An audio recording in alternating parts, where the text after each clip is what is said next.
Celtic. Becky, great ball in. Ellen White for Manchester City. Decent hit, wonderful goal. The first ever in a Manchester derby in FAWSL is an absolute blinder, scored by Caroline Weir. It's good to be back this week, and we're joined by two special guests representing the royal blue side of London. We've got Radha, host of She Talks Balls, and in the sky blue of our beautiful Manchester, we've got Rahul, analyst from Breaking the Lines. Firstly, apologies, Radha, you might feel a little bit outnumbered here, but it's great that you're here and that you can fight Chelsea's corner. Yeah, thank you for having me. I knew coming into this I was a bit outnumbered, but I'm glad to be here and talking Chelsea, Man City. It's a good day. And Rahul, thanks for joining me. How are you doing? I'm good. Thank you for having me. I don't think Radha's outnumbered that way because Chelsea are favorites. So there's no reason to be. Hold on a minute. I haven't started yet. Hold on. Plenty to get through. Well, let's start with the round 4 games of the FA Cup, which took place this past weekend as clubs returned to action following the international break, which saw both City and Chelsea progress to the 5th round of the competition. Manchester City are set to play West Ham and Chelsea to face Everton on the 16th of May, and both ties will be played on home soil. Firstly, Chelsea, who beat London City Lionesses 5-0. Goals from Neva Charles, Jess Carter, Melanie Leupolz, and a brace from our good friend Drew Spence. Much changed side for Chelsea with a clear view on Wednesday from the manager Emma Hayes. Full-time result, which favours well, I think, on London City, if you were to reflect from the high-scoring games from across the weekend. What were your takes from Sunday and Chelsea's overall performance? Yeah, I think, look, Emma Hayes always says we're going to take one game at a time. She looks at one tournament when it's in front of her and she goes ahead and puts out a good team for that day. And I think as soon as the lineup came out, the intent was very clear. The thing with Chelsea is you can rotate players and still put on a world-class performance. And we saw that Fran Kirby, Sam Kerr, and Katrin Berger, Pernilla Harder were not even on the roster. So she had them hidden in her bunker, safeguarding them for the Wednesday tie that's coming up. But without those players, we still saw a world-class performance put up by Chelsea. We see players who do not get too much time in the bigger matches, get a good 90 minutes and prove their worth. I think especially with Drew Spence, Neve Charles obviously playing a little more an attacking role and good to get the opening goal there. I think all in all, it's a classic Emma Hayes performance where she has confidence in the players return that confidence that the manager has shown in them, and they go ahead and progress to the next round of the FA Cup, and then immediately it goes from FA Cup to, okay, eyes on the WSL, a potential title decider, we're going to go there. So I think it's just a classic Chelsea performance that. Yeah, and some new names as well in the team sheet that perhaps fans might not be that familiar with. What can you tell us about those and how happy were you with their performance? Oh, so, I mean, I think Beaver Jones and Fox, they got their first starts with the club. And Wardlow, I think, came on as a sub. And we saw a lot of new faces for a lot of teams across the weekend. Again, the bigger teams are having a little bit of privilege and advantage there where they can afford to get the younger players on field and give them some experience. Overall, I mean, great performances by them. I think one of them even hit the woodwork a couple of times. And, we almost had a deadwood goal there. So it was great to see. And just, I can't even imagine the kind of experience these girls are getting out of the players, just Millie Bright and Melanie Leupolz, G. I mean, just being in elite company there, it applies for Arsenal, it applies for Man City as well. It's just United as well. So it's just great to see these young players get time in the FA Cup because you're going to cultivate them there. And then finally, they're going to show up in the Conti Cup like Neve Charles did with that, that winning goal or whatever it is. So I think it just starts from here and goes on to bigger stages. So it was good to see. I mean, it's always pleasing to see like the youth coming through the squad. I mean, like you said, we've seen that ourselves at City. There is something about that progression and introducing those names into the squad. To see a player come out and contribute and show their worth as well is always really pleasing. Absolutely. I think, that's what you want to see. And that's what football is about. It's not just about getting world-class players and playing them all the time and, winning a match like in a very short-term thing. This is about cultivating a team for the long run. And Emma Hayes has been here for 9 years. We always talk about Emma Hayes cultivating a Chelsea side, not just to win something in the short run, but to cultivate players, personalities, and an overall team. And she's doing exactly that. And for City, it was a resolute professional progression to overcome Aston Villa at the Academy Stadium on Saturday afternoon. A dominant 8-0 win on the return to club football following the international break.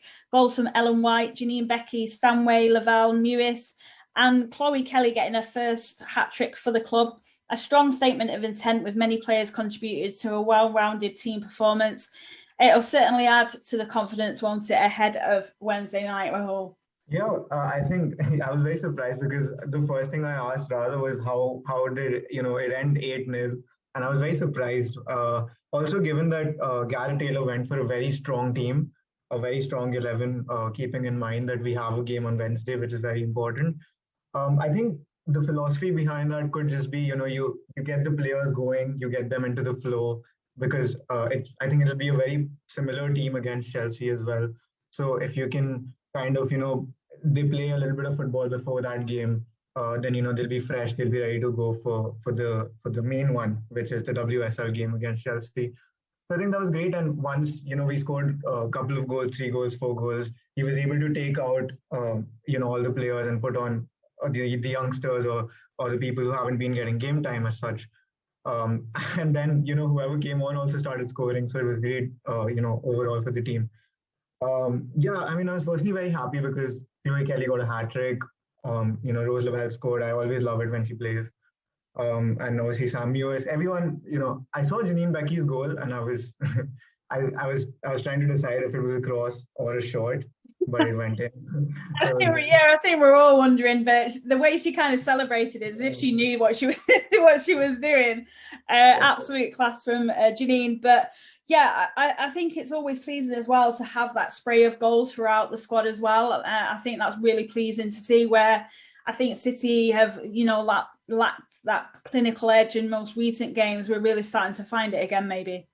Yeah, I mean, and it's the perfect time, right? We needed it before the Chelsea game, and we'll have to be at our very best because we know that they probably are the most clinical side in the league. We've seen the likes of Sam Kerr and Fran Kirby. They get one chance, they'll put it into the back of the net.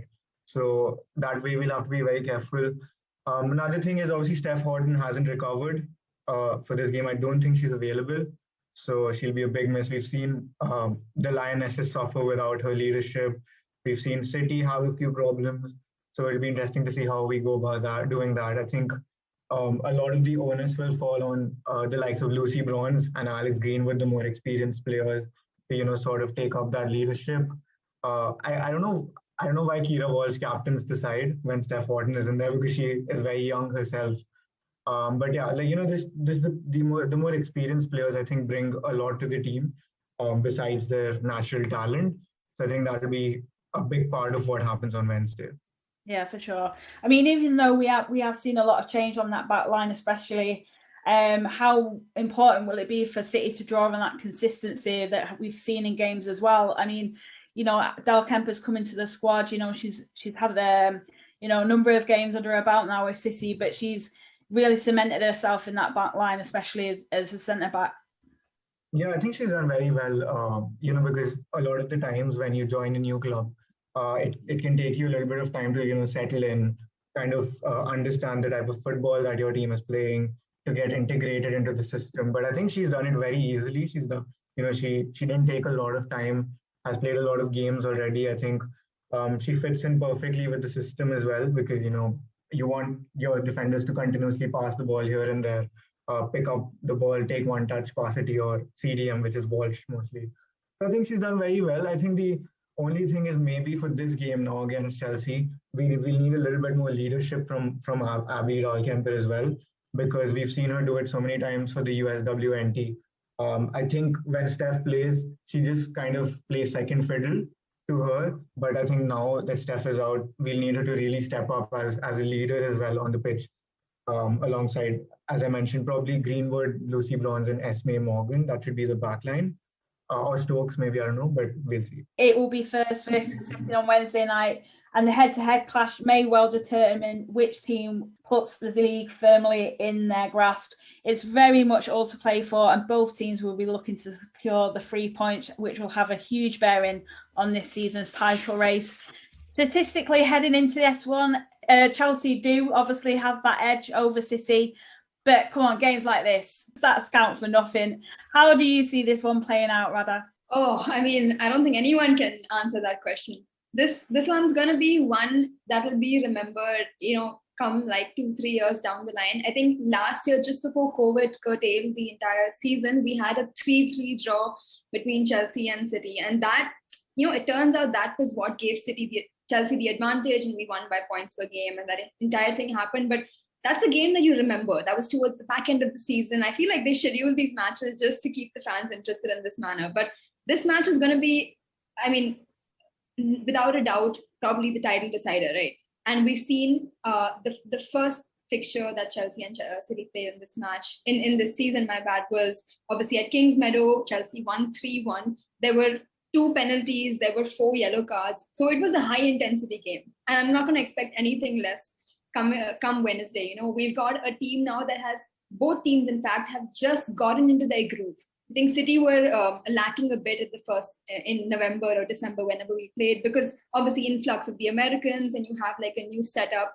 City has adjusted very well. In fact, when Rahul was saying that Abid Alcantara has just come and settled in, I was going to say that's just an American footballer for you, isn't it? I mean, Sam Mewis, Rose Lavelle, even Tobin and Kristen over at the other side of Manchester. I don't want to mention that too much on this podcast, but you just see those Americans and the experience that they bring. And that's going to be a very big threat for Chelsea. I mean, we're going to be really wary of these players. Abid Alcantara, who hasn't seen too much experience in the English setup, but has very well proved her worth. And it's the reason why she signed 2.5 years with Man City, right? So I expect this game to be high intensity. It's a great 10:30 kickoff for Indians. So we're very happy with the timing. We finish our college day and then we get to the screen and we watch the match.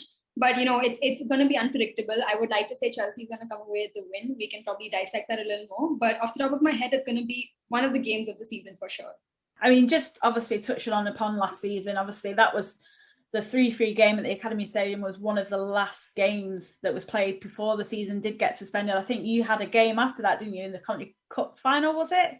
Was that played the week after? So I think in terms of that run that we've had from the 3-3 to this point now, City have been not very good in terms of getting the results against Chelsea. Obviously, I think we were pretty much on par in the cup, wasn't it?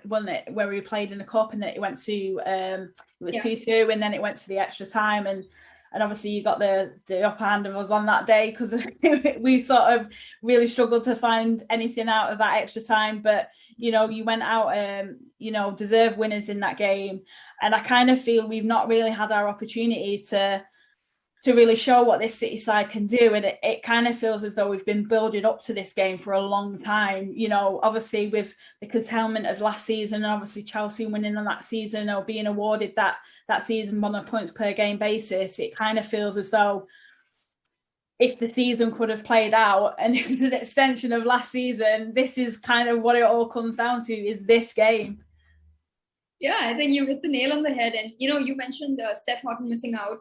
We have Magdalena Eriksson, who is still on an injury update, and Maren Mjelde obviously is out for the season, and she's been a crucial player for Chelsea. We forget really quick that, because she got injured in the Champions League and she's just been sitting at home, she took one of the penalties in the 3-1 win over City in November. So we're going to really miss her, especially because she knows how these WSL teams play. She's been here for years. She knows how City play. She knows how to counter them. She knows how to score great penalties. We're going to miss that. We're going to have a youngster, Neve Charles, in her place. Again, a big test for her. She did come up very good in the Conti Cup, obviously, with a great goal. But, I think injury-wise, I think both teams are at par with a few people missing out on either end. Having said that, both teams have great depth. So it's not going to be anything short of 110% this game. And what do you think, Rahul? How do you feel about heading into this one? I'm obviously a little bit nervous because 2 out of 3 results favor Chelsea in this game per se. But I think as Radha mentioned, in terms of injuries, it's pretty even. I am so very happy that Lauren Hemp did not pick up. I mean, it was a very bad injury, but she seemed to fight through it, and we need her for this game because I think Lauren Hemp and Chloe Kelly, the kind of form they've picked up, throughout the season coming into this game, I think that'll be great. Also because Kelly scored a hat trick in the last game. Lauren Hemp, there was this one darting run where she provided the assist for Ellen White. I thought she was going to run out of space, but I don't know how she reached that. And she gave the assist. So I think a few of our players will be very key in this game. Obviously, we need to be defensively strong. But also from a Chelsea perspective, I think it'll be very interesting to see how Emma Hayes approaches this game because there's a big game on the horizon just after this one as well for them, which is Bayern Munich. And she would want the team to be completely fresh for that because obviously Champions League. I don't think she's going to make too many changes. I think it'll be a proper first team Chelsea side, with the likes of Kirby, Kerr, Harder, G, and everyone else, Melanie. So, yeah, I think it's a very heavyweight clash in that way. But maybe for me, it'll just come down to who can defend better in this one because I think Chelsea also over the last few weeks without Magdalena Eriksson being there for a few games, they've become a little bit defensively suspect, conceding against Wolfsburg and Atletico and whatever. But yeah, I think it'll just come down to that. And obviously, the pace from both sides on the attack, we've seen how quick Kirby, Kerr, and everyone else in their team is, and how quick Lauren Hemp, Chloe Kelly, and everyone else is. So I think it's just, who's going to have a better day. It comes down to that. And, whoever is able to do that will get the 3 points. Do you feel as though there is more on City to go out and get a result in this game, particularly looking at the previous results that we've had against Chelsea? Yeah, definitely. I think that plays a role. And also the fact that we need to win this because I don't think, even if it ends in a draw, I don't think Chelsea at any point will draw points, after this game, which could very well happen, but it's very unlikely. So I think it's very necessary for us to get a win. I was also thinking about the game, a little bit in terms of how the opposition are. And it kind of reminded me of that second Barcelona game because, everyone was like, you got beaten 3-0 in the first leg. There's no way you're making it anywhere in the second leg. But we actually played very well in that game. The spirit, the character, I think that is what we need in this one also. Maybe kind of try to play down the fact that it is a title decider. Just enter the game with the mindset that it's like any other game and you have to win. And also there is no home advantage as such, but it's always good to be playing at home. So I think that'll be good. And Radha, how do you feel about obviously City's form at home? Is quite strong. You could probably argue that obviously with the extra time that Chelsea played, really we've not lost a game at home in some time. So how do you feel about that, obviously heading into this one? Yeah, look, home advantage, home turf is always a big deal when it comes to sports. The fact that there is no audience has downplayed that a bit. But we always pride ourselves, whatever team we might be, on winning at home, winning consistently at home. Chelsea got beat by Brighton at Kings Meadow and we were crying. And that just happens. And obviously City again got beaten by Chelsea in the County Cup. And you guys try to say, oh, it was just the extra time that we lost. We have to draw on all these positives, Exactly. Every team, every fan just has this attachment to their home ground. And that's going to it's definitely going to play a factor. I mean, City are going to say that this is our turf and you're coming to us and we're going to show you what we're made of. And Chelsea have to, again, have this mindset that this is just a field. We're going to go there. We can play this football in Antarctica. We can play it in USA, but it's just going to come down to the football and not the turf. And I think when that happens, when that mentality kicks in, the best team comes out on top. And that's what Chelsea has been doing well. They've been doing consistently, winning a lot of games, be it at a neutral ground for Champions League or wherever else. So the home turf is definitely a factor. It always is. It's been downplayed a bit, and I feel like mentality helps to downplay that further. So it's going to be crucial for Chelsea to come out with all guns blazing to make City a bit distracted and say that, hey, are we on our home turf? Like, what's happening? We feel a bit out of place here. And when you make your opponents uncomfortable, that's when you can really capitalize. So I think Chelsea are really good at doing that. They're going to definitely do that with Sam Kerr hitting a stride right at the peak of the season, the business end of the competition. Fran Kirby is just touching everything she touches becomes gold. It's just incredible. I think Weakness-wise, Chelsea have a weakness in their centre-backs. Millie Bright is just not fast enough for Lauren Helm. Magdalena Eriksson is not fast enough for Chloe Kelly. And they have tendencies to, give away penalties cheaply if they get beaten by the runner. That's, I think, something that City can definitely capitalize on. I'm sure they will. And honestly, when I think of Chloe Kelly, Lauren Helm, and then Ellen White in the middle, I shake a bit because that is a deadly trio. That's like a package of three that I see going to Tokyo. I see them really doing wonders for Man City as well. So it's going to come down to curtailing those three in the front. And then our attack is pretty much sorted as we've seen in the past. So I think our weakness is our defensive line. Both teams, though, have got players who have stood out on an individual level this season, and there are certainly names there that are in contention for Player of the Season.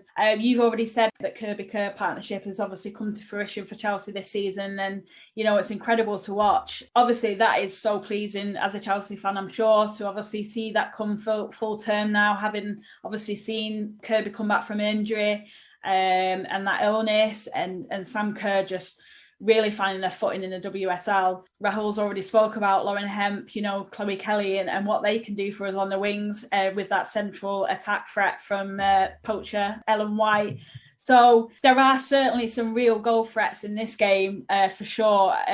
But who else do you think will be the ones to watch in this game? So I think with every football game, it comes down to the midfield battle. I mean, we talk about the goal scorers, we talk about the goal savers or defenders or whatever you want to call it.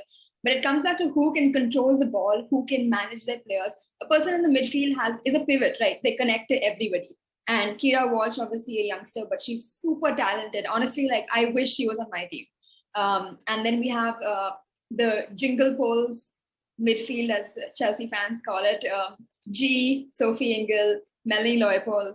I think just this jingle poles three that we have is going really well for us. They have G, I think, is such an underrated player. I mean, she's quite silent on the field, but she's been in the Barclays WSL Team of the Year for God knows how many years now. So I think it comes down to who can boss that midfield, who can command it, and who can make sure that, if the Man City midfielders can make sure Fran and Sam don't get the ball, then City will win. And if the Chelsea midfielders can make sure that Hemp and Kelly don't get the ball, then Chelsea will win. I think it comes down to that. And obviously, it's going to be a goal fest. We've broken down the forwards on both teams. They're excellent. We've had a 3-3 result. We've had a 3-1 result in this season. It's going to be a goal fest. Both goalies are excellent as well. They're on top of their game. AKB has been saving penalties left, right, and center in the Champions League somehow. But the fact is that we're also giving away penalties, right? That has to be stopped. And I think with Lauren Helm's run into the box, I mean, I feel a penalty coming, not going to lie. But it's going to come down to who bosses that midfield, as it usually does with football games. And the winner's going to come out from there. I mean, we've seen games won and lost in midfield for sure. And I'm expecting a relatively open game, like you said. But Rahul, do you kind of feel as though, the opening goal in this match will be the most vital one? Yeah, I think it always is, right? It always is in most of the games. But I think just adding to what Radha said, there's also, I think, a little bit of an advantage that we have when Sam Ewers plays, because it kind of gives you a set piece opportunity as well. Whenever you're taking corners or free kicks, you can expect her to be the one to attack them, and more often than not, she will end up scoring. So I think that'll also be a good part of how we play. But I think just besides midfield battles, also it could also come down to what kind of a system both teams adopt. Because as I said, firstly, I want to talk about G. She's just one of those players who reminds you of, I don't know, for me, it reminds me of someone like David Silva, because just playing passes here and there, accurate, precise, even if it's a long ball, she can just ping one of those into one of the wingers, and then Chelsea suddenly become very dangerous in the transition. So that, but also I think it'll come down. It could very well be just a sort of an approach where Chelsea are like, okay, if we don't have the ball, we're just going to sit a little bit, let City come at us, and once they do, they might make a mistake, and then you have the pace in behind from Kerr and Kirby. And then they're just running and they score. It could very well come down to that sort of an approach as well, if you're not getting the ball. And similarly for City, if Chelsea have the ball, most of the possession, I think you would look to capitalize on your wingers because of the pace they have. So, someone like a Caroline Weir just pinging one ball to Lauren Hemp because you know you can utilize that pace on the counter attack. So it could be a more pragmatic approach. I don't think it'll be that way because Emma Hayes and for that matter Garrett Taylor as well, I don't think will kind of shift away from their philosophies. So yeah, it'll be a very fascinating game. And obviously with Champions League progression to the semi-finals for Emma Hayes, it's quite an intense scheduling of games really this week for Chelsea. How do you think she'll manage the side heading into Wednesday's title clash? And will Sunday's semi-final against Bayern Munich factor in terms of team selection for Emma Hayes? That's a great question, and I think that's one that keeps me up at night in the past couple of days. Because on one hand, you look at Emma Hayes and the way she's been running this club and the belief that she has that whichever 11 I put out, they're gonna deliver and they're gonna win it for Chelsea. And we've seen that happen in the recent months. But at the same time, realistically, we look at this and it's Man City in the WSL and then Bayern Munich in the semi-final of the Champions League. You need your best 11 on both occasions. And you can argue that, all 25 or 26 in the squad can potentially be the best 11, but you have to look at the players that are combining well and that are performing currently. So with WSL, she's not going to take any chances, I think, because Man City are in red hot form. Bayern Munich, in fact, lost over the weekend, which was their first defeat in the Frauen Bundesliga. So that's again an interesting aspect or angle dimension going on there.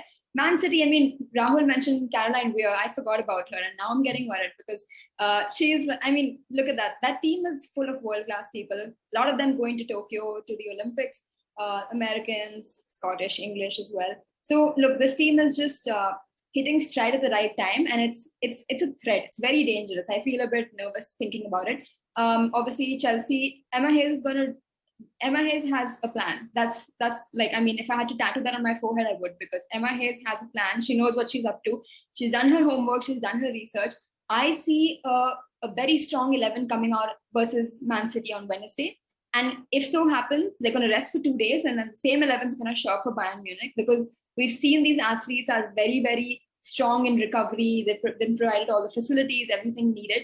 They've done, 3 matches in a week for the past couple of months. I'm sure they can do it for a couple more weeks if it means clinching the WSL title and having a shot at the Champions League final. So Emma Hayes is not going to back down, and she's going to come out with the strongest 11 on both occasions. Just adding on, I think the fact that this game comes about a week or maybe a couple of weeks after the international break also helps with the rest, right? Because even though you played during the international break, it's sort of a period where, you can relax a little bit more than you would in, say, like a 3-game match week or something like that. So that also helps. And, you've played a Conti Cup game, so you've gotten into the stride a little bit. And now, you can go full guns blazing. And I don't think it should be a problem for Chelsea really to, maybe they can rest a couple of players for the Bayern game. I don't think everyone will have a problem in, playing 2 games in the space of 3 or 4 days. Is the first leg being played away? No, the first is at home. So that's quite good then. You've not got a factor in the travel. There's a positive. There's a positive. Obviously, we'd like to wish Chelsea all the best in the Champions League semi-final. It's great to see an English club progress in the competition, even if it isn't City. I'm happy to say that now. I wasn't, not so much last week. Wish you all the best at the weekend.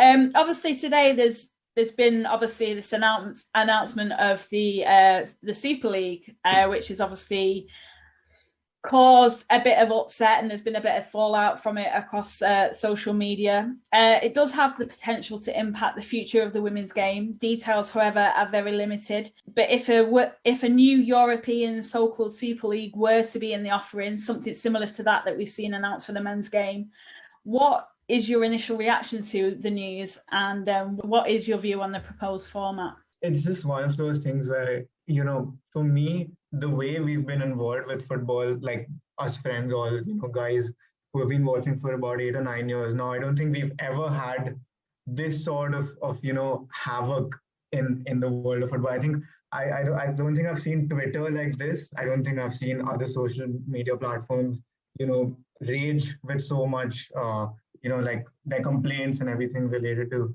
the European Super League. But yeah, I think it's just one of those things where, it just doesn't make sense, right? I mean, okay, maybe the biggest clubs, some people are talking about how it'll allow fans to watch the biggest games, the ones they want to watch.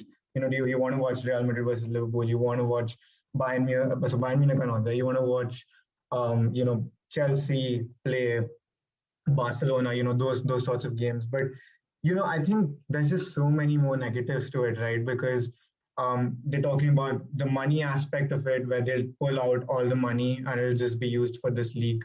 So you're essentially dividing the money amongst the 12 clubs that are going to participate in this league. And suddenly the smaller teams, with all due respect, become irrelevant, right? You think about, if you're thinking about the Premier League, you think about Leicester City, West Ham, teams who have been sensational this season, suddenly just not getting anything from the league they play in, or anything like that. So it really doesn't make sense to me. I think lots of people have similar sentiments. We've seen, people talking about how this is going to ruin football, it's going to kill the sport, which it definitely will, I think. But I was just telling Radha in the morning also that the worst part is it could actually spill over into the women's game and the academy graduate, whoever plays from the young people, so the under 18s and the under 17s and all. And it could be a very, if it keeps chaining like that, it could very well make a club system very toxic. Once that happens, it's just going to fall down very quickly. So that way, I think the ripple effect is too huge to be neglected. But I think the greed for money has just blurred sort of the vision that these people once had for football. So when you talk about Manchester United's owners and Liverpool's owners, who are loved by the fans, I feel like now is the time when I've heard so many of my friends say that they don't feel like supporting their team anymore because of the fact that they've joined in with this whole idea. So it's a very upsetting thought for the footballing world. I hope they can do something about this, because some of the rumors that have come out have just been, I think, shocking. The fact that UEFA said that you can't have the players who participate in the European Super League cannot play for their national team, so they will be banned from playing in their domestic leagues or that. And some of the reports about how much money will be given. So I think I read somewhere that the amount of profit that one team could be making from the European Super League is about 3.5 billion pounds, which is just mad. And just the way, like some of the things, they've talked about how clubs who are willing to participate in the European Super League will be given welcome bonuses of 200, 300 million pounds. These numbers are huge. You can't just say, throw them around for fun. But that is what has been happening. And, in the end, if all the money is used up for the men's teams, what do you do about the women's teams? Because ultimately, the people organizing the European Super League will go to Sky Sports for telecasting and broadcast deals. And we heard that very recently the WSL signed a deal with them. And now you think about, if all the money is pulled out, what happens to that broadcasting deal with the WSL? So I don't know, there's just so many more negatives. There's like 99 negatives for one positive out there. So I don't know how this will be tackled if it's, There almost seems like so many questions and obviously not enough answers at the moment. And obviously as time goes by, obviously more light will be shed on what it means for the women's game potentially moving forward. But like you said, at the moment, it does seem very much a sad day really for the game of football in general. We've worked so hard, especially from a women's game, to sustain it and grow it. And, we're moving forward in a much positive light with so much, more viewership, sponsorship potential, obviously with a view to getting fans back in stadia after the pandemic, with a view to see increased attendances and things like that. And then this is sort of caused a bit of upset and a bit of sent it in a bit of disarray. I really just can't get my head around it. What do you think, Mahad? Yeah, look, firstly, I just checked, and Chelsea are playing away in the Champions League, so they're going to have to travel after the match. Oh, they are traveling. Do you know? Oh, so that's just another. I wish I never mentioned it now. I know, but I had to. It was weighing on my conscience. So that out of the way, this European Super League, obviously, it's the entire buzz is about men's teams doing this and that, and I haven't been following it a lot very closely. So Rahul's been, keeping me up to date today. We've been discussing a lot.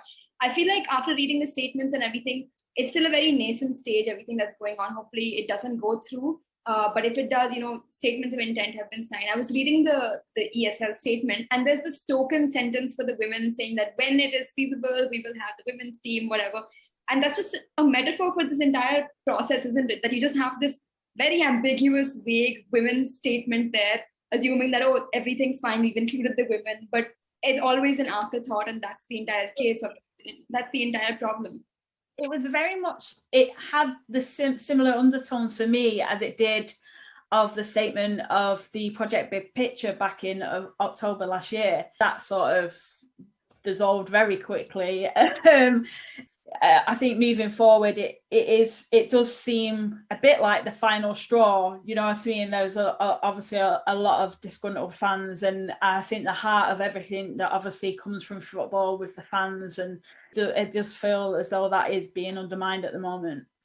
Yeah, absolutely. And I mean, that's the entire problem, isn't it? That all the decisions have been taken with keeping the men's team in mind, but Chelsea are signing as a club, as a franchise. So the women's team is being dragged along for whatever is happening. Same for all the clubs out there. And it just seems to me that there is this trend where for good things like investment and money, the women are left behind, and it comes back very late to them. But for these things where we're breaking away and we're going to do this and we're going to rebel and riot, the women are just being taken along for the ride when they've not asked for anything. So I feel like now what happens is when the bridge becomes, or the gap gets bigger and the smaller teams now need to bridge that gap, they're going to need money, and they are going to happily take it from their women's teams and put it into the men's teams to bridge that gap. And that's what I don't want to see happening. I don't want to see the women to just be a secondary afterthought. And when we need money, we can happily draw it from there. And it doesn't matter that, we're not bothered about the women's team. And that's my biggest worry, is that the entire greed and everything, making a men's league is going to impact the women just by drawing out money from there. All the hard work that the athletes and the fans and sponsors, everyone who's put into that game, is just going to get sucked out within an instant, just for greed of a couple of owners.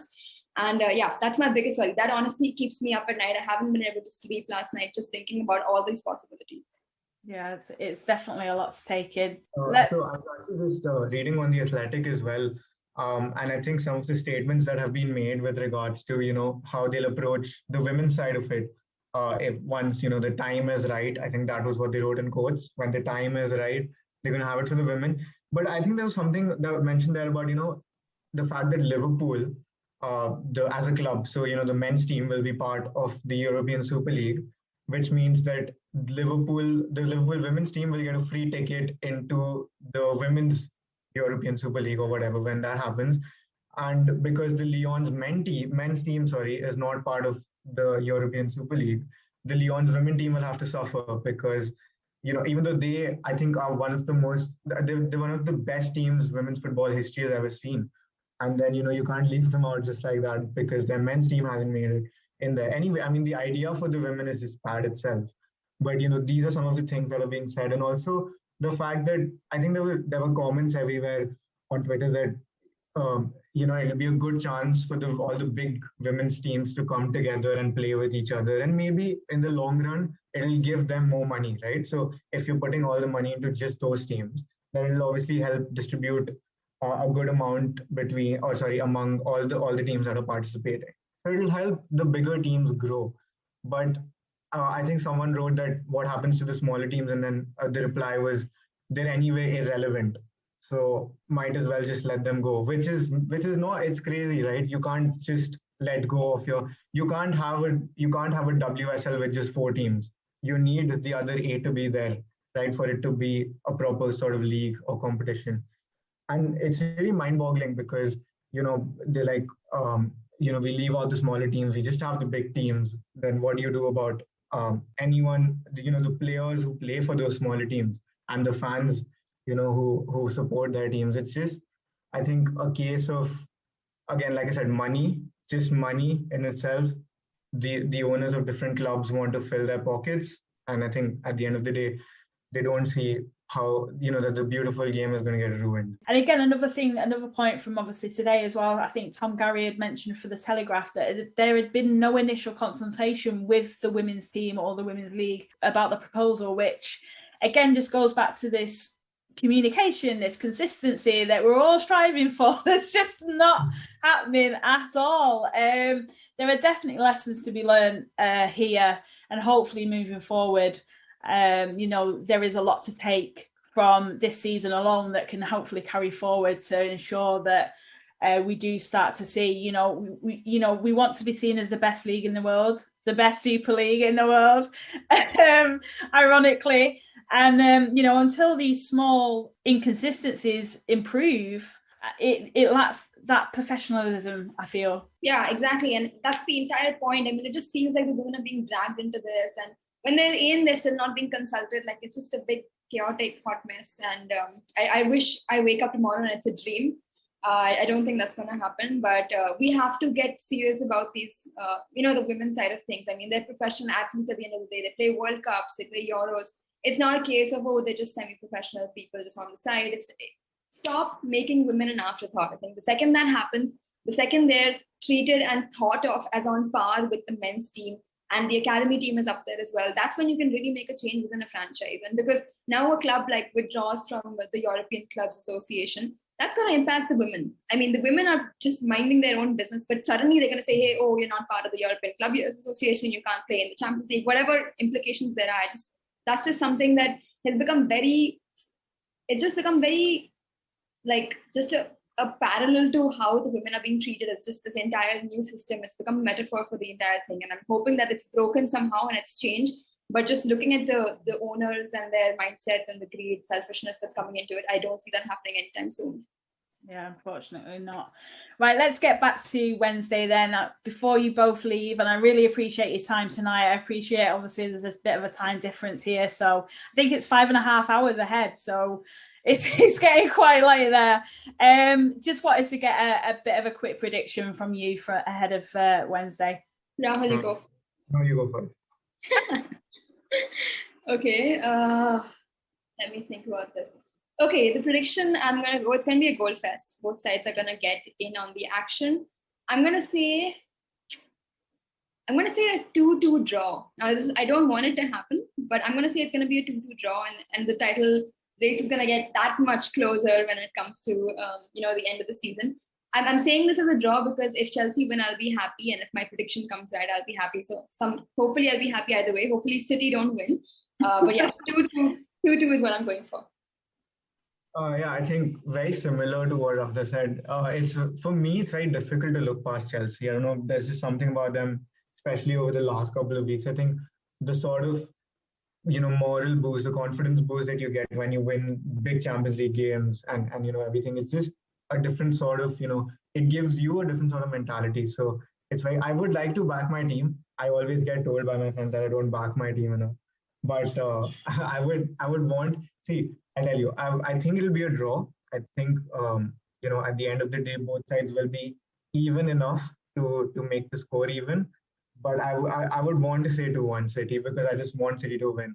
And, at the end of the day, I know there's a lot to lose, but at the same time, you get this low-key feeling that there is nothing to lose because, it's about Chelsea. If we win the game, we'll be ahead.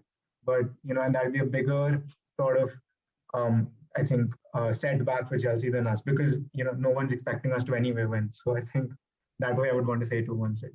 I kind of feel for me that City almost can throw everything at this game, and I really hope they do. I do think, like Radha said, there's going to be goals in this game. I don't think I could cope with another 2-2, 3-3 kind of game. I think it's gonna. I'm gonna go with a low scorer, and I'm just gonna go with simple 1-0 at home. Even though I probably don't even think it's going to end up playing out that way. I don't think there's going to be much to separate the two sides. There never usually is. I think it's going to take a bit of a wonder goal and a moment of magic, and that's what I'm hoping for on Wednesday night. Emma, if we keep a clean sheet, the trade is on me. Okay, there is no way we're keeping a clean sheet. I would like that. That's great. Right, guys, do you just want to plug yourselves, your social medias? Obviously, you both have podcasts, so just drop the name of where they can find you. All right. So you can find me at She Talks Ball on Instagram and Twitter. It's basically a platform where I cover women's sports. I believe that content, coverage, conversation is the way to enhance it. And, that's why I love talking football, I love talking women's sports on podcasts and with other fans as well. So thank you for having me on, Emma. And yeah, you can catch me there. I'm live tweeting some game or doing something else constantly on Twitter. So yeah, catch me there. Yeah, I have my own podcast called Back to the Drawing Board. So you can find that on Spotify. There's no official account for it on Twitter. But it's just myself. So you can find me when Emma sends out the tweet. But yeah, and it's just something that I used to talk about some, not match reviews or anything, but just something, some analysis and everything. So if you like that, you can check it out on Spotify. Yeah, and I highly recommend Rahul's podcast. I've been listening to the episodes. I don't watch men's football too much, but I've been listening to his episodes, and they're very concise, very short, and very, very informative. They just open up your entire perspective to like a simple position and how a position is seen on the field or an entire match or a tournament. So yeah, definitely check out Back to the Drawing Board by Rahul. Yeah, I think mine is more detailed, but if you just want match reactions, if you just want to see what happened in a game, you can go to She Dogs Ball on YouTube. If you want to live tweet, you can do that. I think Radha is always up for someone, to live tweet her games. I am not very good at it, but if any of you are, you can go check that out. Radha, you need to give your sister way more credit for backing PSG.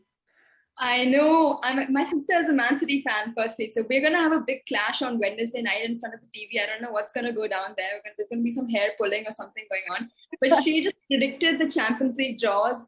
I don't know how she did that. And honestly, she's said that Chelsea are winning the final. So I'm going to just take her word for it as well. But yeah, she was some sort of prophet. I don't know what went on in her brain there. Very good. Well, thank you both so much for joining me. I've really enjoyed talking to you. It's been great to dissect, obviously, what's happened over the last week and hopefully what will be a very good game on Wednesday night. So hopefully I'll speak to you both soon, and thank you both very much. Thank you, Emma. Thank you so much. Thanks to Rahul and Radha for joining me on this week's episode of the podcast. We'll be back next week, either celebrating or consoling each other following Wednesday night. Wednesday's game will be available to watch live on BT Sport. Don't forget, kickoff is 6 p.m. And we'll be back next week. Stay safe, everyone.